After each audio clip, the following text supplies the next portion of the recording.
Yes. Welcome everyone to today's Applying Ethology webinar. Before we start with the webinar, only two things that I want to remind you of our housekeeping rules. So when you join in, please make sure that your microphone and your camera are switched off. And if you have any questions regarding the presentation, please drop these questions either during the presentation or after the presentation in the chat, and the moderator will ask the question after the presentation to the presenter. With this, it's my pleasure to introduce today's speaker, Monica Battini. She's a researcher in the Department of Agricultural and Environmental Sciences at the University of Milan. She was involved in the development of a welfare assessment protocol for dairy cattle, but also for goats for the Welfare Quality Project and the AVRIN project, respectively. Currently, she's working on vocalizations and emotions in farm and companion animals. And in her talk today, she will present ways how we can assess positive welfare in farmed ruminants. And with this stage or the screen is yours, Monica. Yes. Thank you, Christian, for this presentation. So I suppose I should share my screen. Yeah. So yes, this is my screen and the presentation. Okay, so here we are. So first, thank you, Christian, for this presentation, and good evening. Thank you for this opportunity that is very important for me to share my research, my studies, and so on. Tonight, I would like to talk to you about the positive welfare assessment. And a lot has been written on the subject, so I don't think it's enough, but I would not go into detail about the origins of these studies on this topic. Instead, I'll try to give you some practical ideas on how to assess positive welfare on farm and what animal-based indicators you can use. But first, because I don't really know everyone's background, I simply want to show you this slide that illustrates the evolution of animal welfare science and its theories from the publication of the Animal Machines, that is the Ruth Harrison book describing the factory farming, through the Bramble report and the 5 freedoms, and then to the more recent quality of life theory. And below, you will also find the 3 key European projects that have addressed animal welfare assessment in livestock production over the last, I think, 20 years, more or less. And that's it. I will not explain this slide just to give you an idea of at the point that we are with the welfare assessment on farm. So now, what do we use to measure welfare at the moment? We use indicators. And the latest research and the EFSA's opinion strongly suggest using animal-based indicators, because only these can really measure the actual welfare status of animals. Usually, indicators are classified following the model proposed by Welfare Quality, according to 4 principles and 12 criteria that covering more or less all the aspects of welfare. However, let's go back to this slide. Does the absence of discomfort or suffering mean that an animal has a very good level of welfare? Or are all factors and resources risk that can be considered always risk? The answer is no to both questions. The animal welfare assessment has primarily focused on, for the last 50 years, on negative and detrimental aspects of animal welfare, specifically eliminating or minimizing pain, fear, distress, or other forms of suffering. In contrast, positive welfare and related concepts have received increasing attention recently, mostly since the start of the millennium, when several researchers started to address this topic. So it is a new concept, No, as you can see, the first paper were published about 10 to 15 years ago. And it seems that this concept has spread for three main reasons. This is a brief presentation, so probably we could talk a lot about this, but just to outline something that could be relevant. One reason could be the reaction against the limited focus on negative aspect of welfare. Another, some criticism of the 5 freedoms that, again, focus on negative aspect, especially the negative aspect of welfare and the free from suffering. And a wider, I think in this moment, animal welfare thinking. So thinking about the positive aspect of welfare, okay, and the positive emotion, for example, and also some resources that can facilitate the positive welfare. The rationale for animal welfare improvement is not just based on what the animal suffers from or lacks, but also on the welfare benefits of providing opportunities for positive experiences and the balance between positive and negative effects. And this should be in favor of the former, of course. And this implies moving from the concept of freedoms towards the concept of provisions, for example, what we can provide to the animal, provide the animals with something that can be positive. Positive welfare is sometimes perceived as a luxury to the fulfillment of more, basic needs, such as safety or food, but this is not true. And positive welfare cannot simply be considered the opposite of suffering. This is the most important things. However, what is positive? And this is a big question. And as you can read, for example, here, just thinking about some of the orientation about the welfare, the animal welfare, it's not so easy to define what is positive for an animal and how we can measure it. And so finding the right indicator to measure how well an animal is doing is much more difficult than measuring how bad it is. And this is another important thing.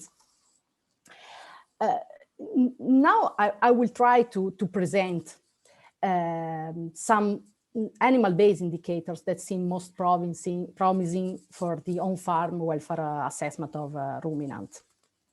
And we decided to classify, I published a paper on this, and we decided to classify according to the 5 domain model, because this adds something about the mental state and help us to classify the indicators that we found that can be used to evaluate the positive welfare assessment. However, few studies provide information on valid, reliable, and feasible indicators addressing positive welfare. And this is another important thing about the use and inclusion of positive indicators in welfare assessment. As most research, as I told you before, has focused on the development of indicators of negative welfare. However, the identification of animal-based indicators with these characteristics would allow the inclusion in welfare assessment scheme, and this could be important for the future of the animal assessment, I think. So we can start from nutrition, the first domain, and that is very similar to the approach that the welfare quality used. So we had good feeding, and here we are talking about the nutrition.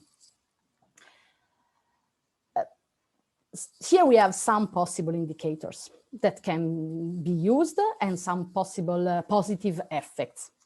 Thinking about the positive aspect of nutrition. So you need to change your approach and think about the positive of the nutrition. And most of these aspects are not feasible to be assessed on farm, but for example, synchronization is feasible. There is still a lot of study to determine the best way and sampling to adopt, but it's feasible. We usually record it using an instantaneous and scan sampling method. And feeding behavior synchronization is in social animals is an adaptive behavior, so it is very important and evolved to provide a series of benefits, such as opportunities for acquiring information about the location of food and allowing more time to graze due to reduced exposure to predation risk.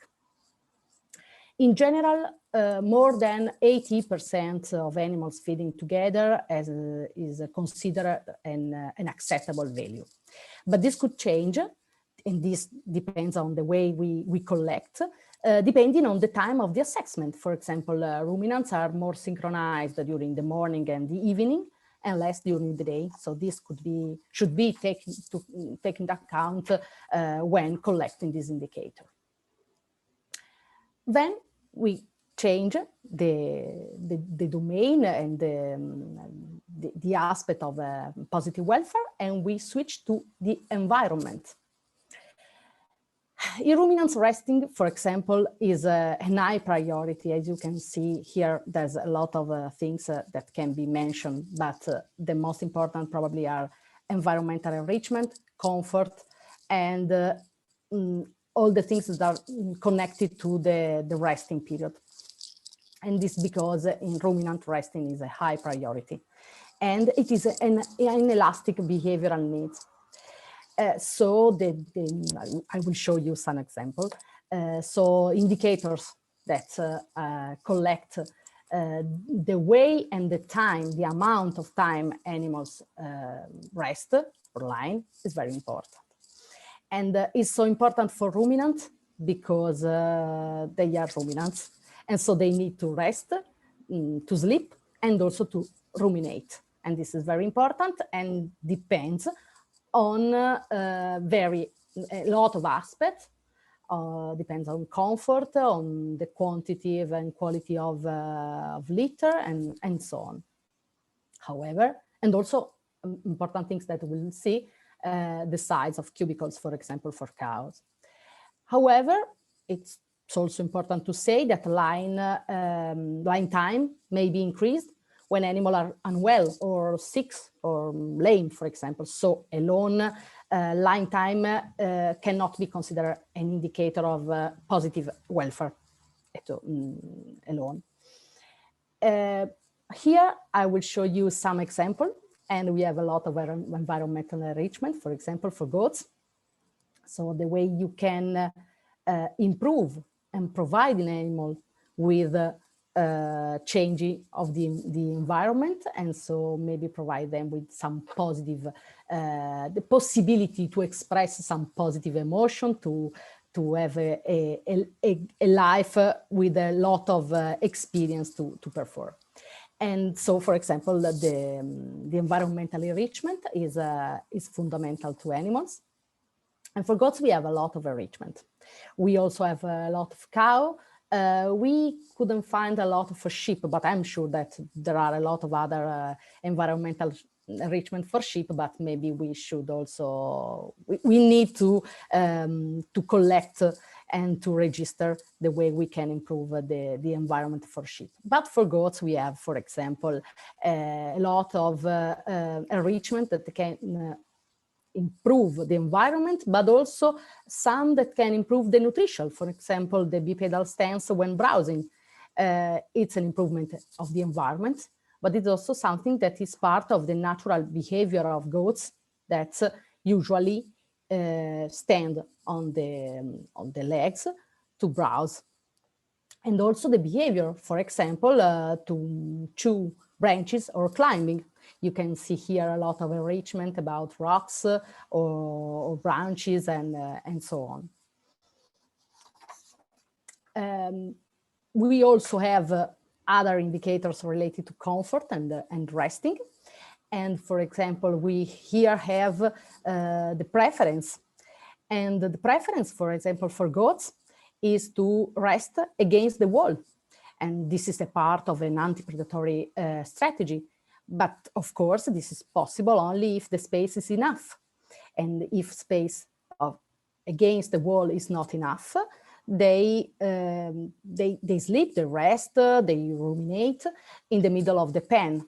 And this is not comfortable for goats. Of course, they can do that, but it's not the best thing. So probably the positive welfare is it's better if they have enough space to perform this natural behavior. So this is part of the environment, but also of their behavior.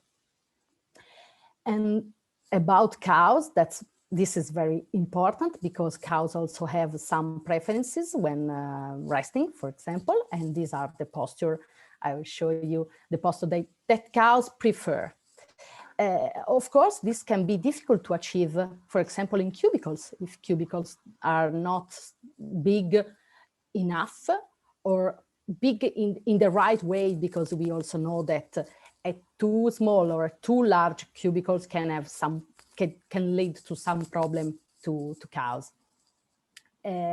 Sometimes it's better for them to sleep, of course, to rest at grazing, or maybe in deep litter, but there's other reason for why we don't use the deep litter. However, we should record the position, the posture when resting of cows, and we can know that position, that posture are are a preference for cows. Then we also have another indicator that is very interesting, and that is always related to the environment, but also to the behavior. This is important because animal welfare is not so strict. We don't have one domain or one principle and stop. In many cases, we have indicators that can cover or that can answer to different problems or issues or positive aspects. And for example, here we have a behavior. This is a self-grooming behavior that is when licking while standing on 3 legs, or caudal licking eventually, that are comfort behavior for cows. And this behavior are performed only if the flooring is not slippery. So we have in this case an answer about the environment. And we also know that the replacement of concrete slatted flooring by rubber mats may increase self-grooming up to 4-fold. So this means that the environment can change the behavior, and especially discomfort behavior that is relevant to animals. And sorry, okay. Now we can switch to health. And health is very interesting because thinking of health as a positive indicator is something that can seem strange, probably. And it is true that the assessment of health aspects of welfare has focused on categorizing, so far as focusing on categorizing and auditing the most common health issues of the species, as such a number of lame animals, the presence of parasites, or showing visible injuries, and so on. However, the absence of clinical disease or injuries is not the same of the positive aspects. And the positive aspect of good health is something like feeling well, active, or vigorous. One of the indicators that can be used is the longevity. The longevity of breeding animals can be defined as the time span animals remain in the herd, whereas the productive longevity is the period between the first parturition and culling. In intensively farmed dairy cow herds, longevity and productive longevity are usually well below 5 and 3 years respectively. So they can live more, but they just live 5 years and 3 years as a productive animals. And this is in intensive in general, but in cows kept, for example, in extensive systems or in small family farms, show a mean longevity of 15 years, and cases are reported where animals reach over 22 years. And for example, the cow that you see in this slide Her name is Rosa. I personally met Rosa in 2008.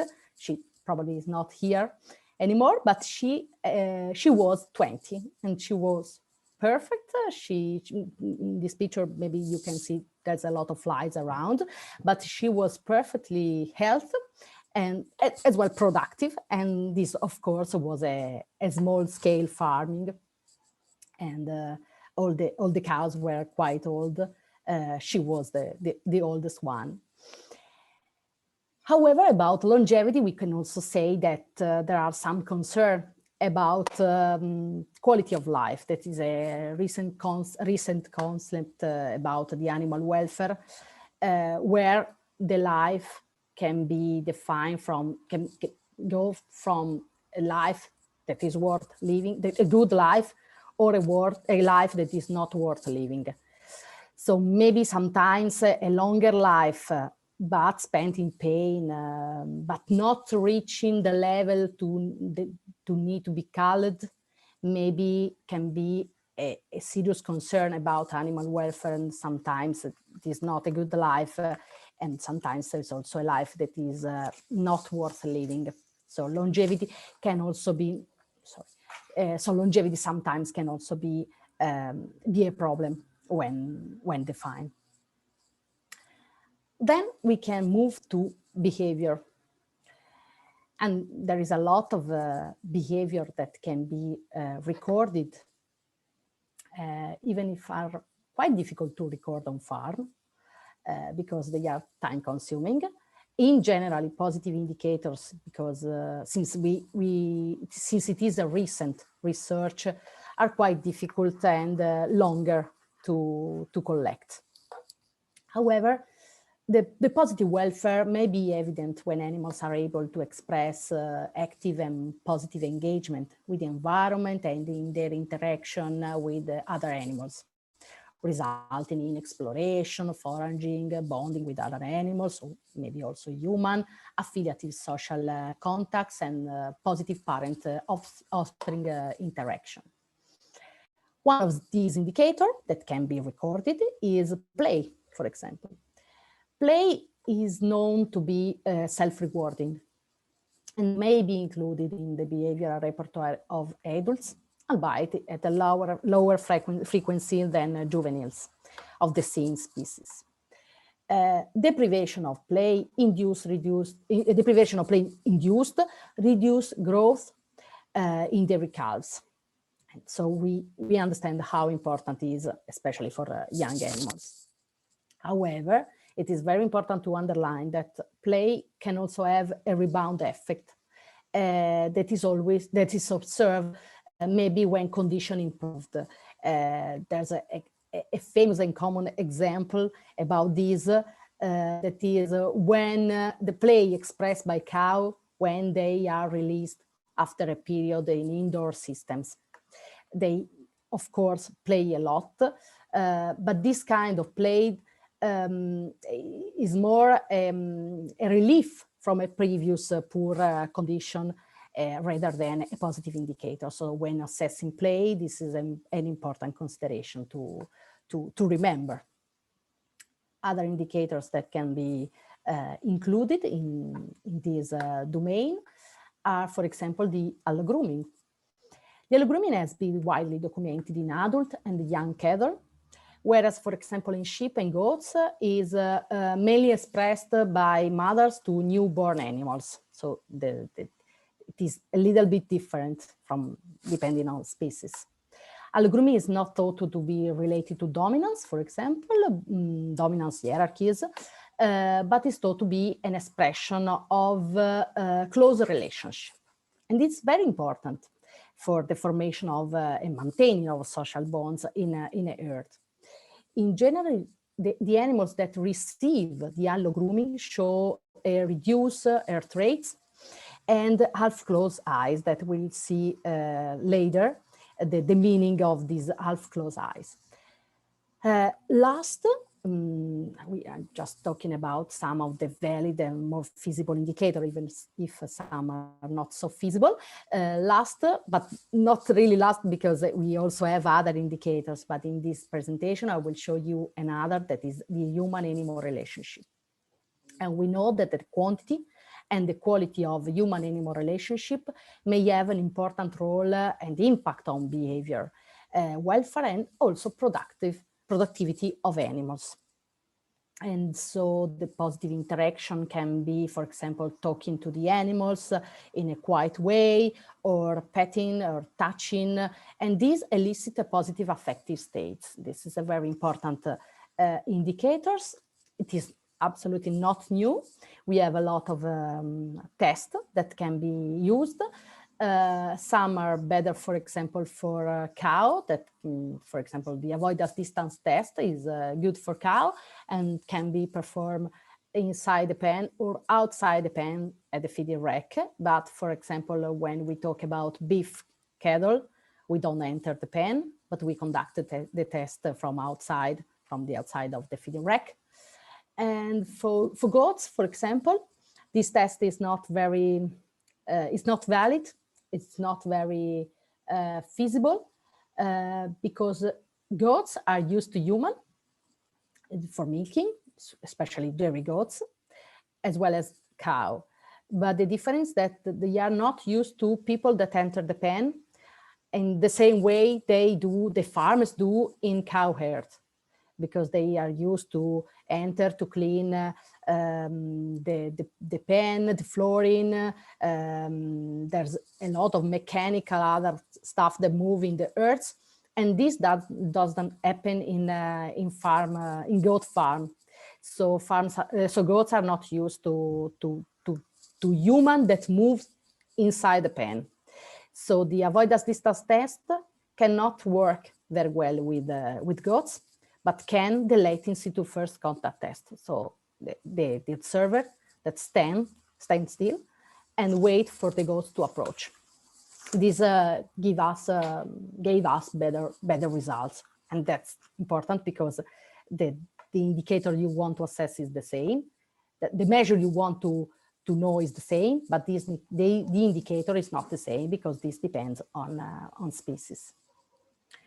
And last, we have the mental states of animals.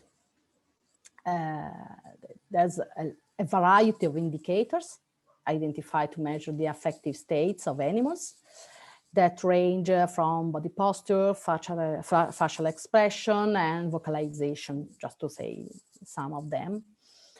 Most of studies focus on assessing this indicator in relation to pain and fear, but these kind of indicators are rarely adopted to address positive emotions such as relaxation and pleasure. Think about, for example, the variety of grimace scale to assess the pain of animals. We don't have a grimace scale, a scale that tell us that the facial expression of pleasure of animals, and this is a lack, but it's probably difficult to assess what exactly is positive and pleasure when we can easily say what is negative. For example, a lot of studies have been conducted after castration of dairy when an animal was lame.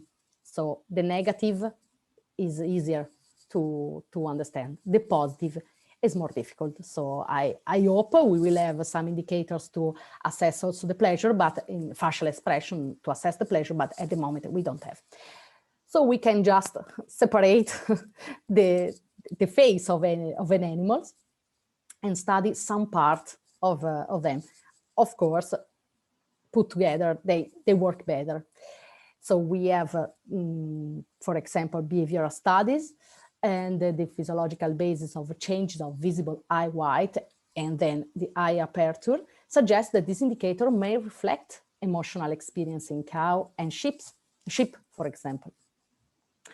In particular, changes in eye aperture can be a dynamic indicator of emotional states with a low percentage of visible white eye, indicating satisfaction, for example, and low arousal. More studies, however, because it's quite recent. When I say quite recent, it's 10 years maybe, but the research is not so fast, and that's important because we need to be sure that we are measuring what we want to measure, of course. And more studies are needed to confirm the validity of this indicator. However, results are promising, so I think we are going well. And however, commenting on feasibility, at the moment, some authors state that determine that the eye aperture and the consequently visible eye white is a labor-intensive task made of digital calculation of the white area in comparison to the whole eye. This aspect of feasibility could be improved. However, we don't have a solution, but for example, performing direct observation can be an idea. Of course, you need to have a very well-trained observer. Or another good things could be the development of automatic computerized calculation. And we try to do that, but probably the photos that we took were not so good. And that's a problem because when you took some pictures, when the animals, of course, are moving, maybe the quality is not perfect, and maybe you are not exactly sure that you are recording the exactly moment when they are expressing a positive emotion or not. So we couldn't develop a good automated system for that because of the quality of the pictures. But observer can understand and can recognize the aperture of the eye. So maybe we can have a lot of people that read the picture, but I hope we will be able in the future to find a computerized solution for this. Another things about the facial expression of animals, of ruminants, can be the ear, because ruminants have a developed muscle, a highly developed muscle around the ear, and they can move the ear independently. And this is important to express their internal states and also to communicate. However, that's very interesting because ear posture are highly species depending, and so require a specific study for each species in order of course to gather accurate information. And for example, hanging ears in dairy cows and sheep are associated with positive emotional states of low arousal. However, we are not sure that this low arousal is always related to positive, but also maybe to negative. For example, boredom, that is a low arousal, but the valence is negative. So further study need to be conducted on this. And also another interesting thing is that the frequent ear changes are associated with negative stimuli in sheep, but with positive stimuli in cows. So we cannot switch species, the results from one species from to another. That's another important thing to remember when we talk about emotion and the mental state of the animals. Last, tail wagging in cattle and sheep and tail up in goats are usually associated with ear hanging down, and so probably also to positive emotion. Now I finish my presentation. I hope that everything was clear, but I'm here for any question or other, and thank you for your attention. Thank you, Monica, for this very clear and interesting overview about positive or about indicators for positive emotions or positive welfare. I don't see any questions yet in the chat, and okay, I'm just starting with one of my own. I'm not with an on-farm background, so yeah. I know. I'm also my background, my Zoom background might indicate otherwise. But I was wondering how, when you do on-farm assessment of welfare on-farm, how much or how can you take inter-individual differences, specifically when we talk about behavior or indicators of the mental state, into account? Is this possible, or how high are the variances between subjects usually? And yeah, I mean, how do you know that one subject is, for example, just less expressive and still in a positive mood, for example? Yeah, I think that this is a problem, but the only solution we can have when assessing welfare in a group, in a farm. We miss some information about the individual. And that's a problem, I know, and especially because when we talk about the positive and the emotional state, affective state, there's can be a wide range of differences between individuals. However, the on-farm assessment should collect the more information about how the group is coping in the environment, with the environment, how the animals are adapted to as a group. The individual is difficult to assess. We can collect some individual information, some individual data, but I'm not sure, and I hope that someone can say something different about it, but I'm not sure this can be the focus of a welfare assessment evaluation, for example, when you develop a protocol. When you develop a protocol, you need to have a general idea, the more actual welfare state of the animal, but from a group point of view. That's why you usually sample the animals. You don't collect data on all the animals you have in a farm. And because, of course, when sampling the animals, you need to have a representative number of animals to be collected, but you cannot collect all the animals. And so, yes, you absolutely miss something about the individual animals. So there's no solution in that sense, but maybe someone will say something different. Thanks for your answer. We have a first question in the chat. It's from Matteo. Ciao, Monica. Thanks for the interesting talk. In small ruminants farming and small ruminant farming, I would say that there are several farming systems: intensive, extensive, pastoral, mixed, and so on. Considering the positive indicators, do you think that some systems could be better than others? Yes and no. I think that in every farming system, different farming system, animals can express different behavior, and then behavior, for example, and then have different positive affects. Thinking about the extensive, for example, farming system as better than intensive can be sometimes true, because they can express more natural behavior, but they also have some problems that are frequently not so much considered, because they live in a natural living, but they are not the ancestral cows, for example. They are sometimes Holstein in the extensive pasture. And so we need to consider also that they can have some problems. For example, related to thermal stress or underfeeding. Of course, when thinking to positive, the possibility to express more behavior, be free to move, and so engaging with other animals, exploring. In that sense, extensive system provide the animals with more possibility. So in a sense can be more positive.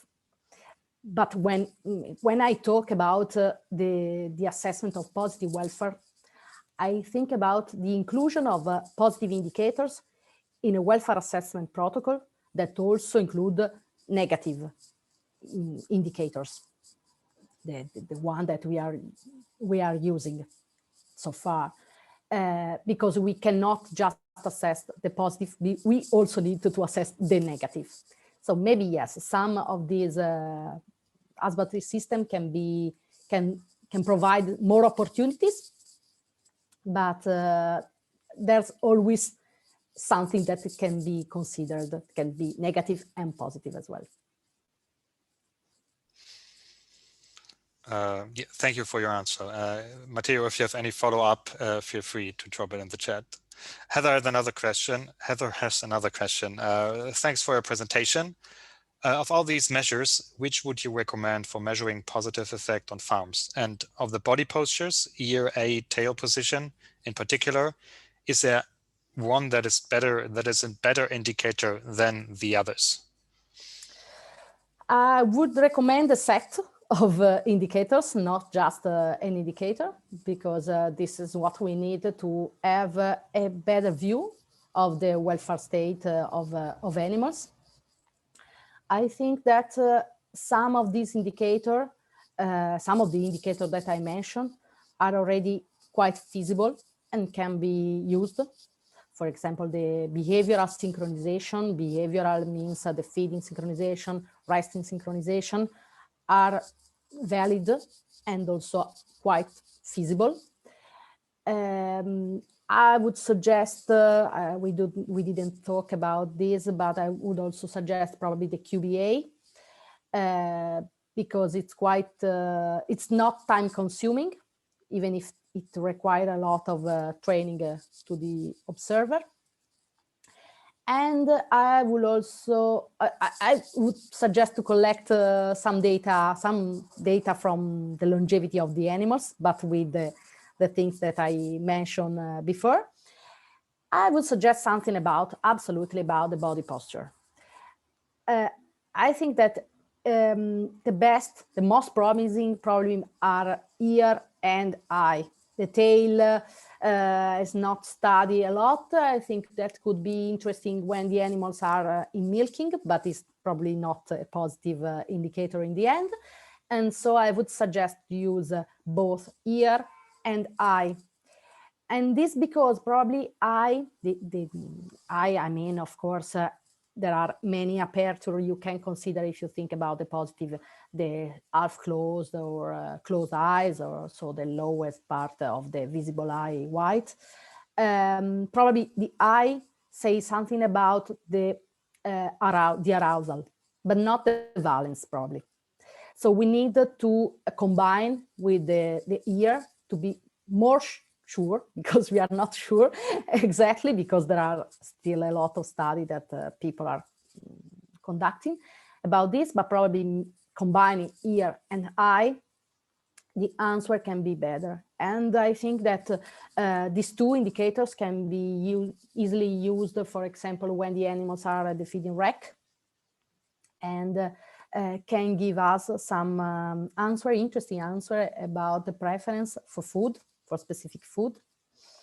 And that's interesting because if they receive fresh food, they in general have the half closed eyes, so they probably prefer this food to another one. So that can be a good idea. And also when they rest, this can be collected easily.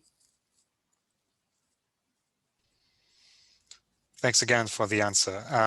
Christoph has another question. Why do you think that longevity is an indicator of positive welfare?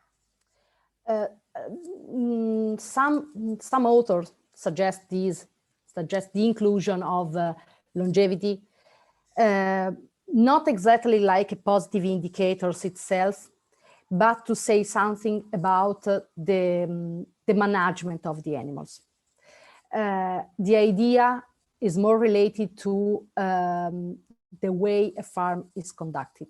So if not exact, let me say a factory farm, when an animal has 5 or 3 years, 3 productive years in a farm, and then there's a replacement. So these can be a positive indicators in that sense. More, it is animal-based indicator, but in my opinion, is more related to a resource-based, management-based indicators. However, it's more a way to describe how the farmer is conducted and managing the animals, that not the animals in itself. Thank you, Monica. There's another question from Verena. Thank you for your talk. As play behavior is expressed for only a few minutes per day, can you make recommendations on how to record this in an on-farm setting? Yeah, that's true. Something like 5 minutes in general, for example, for cows and in a specific moment.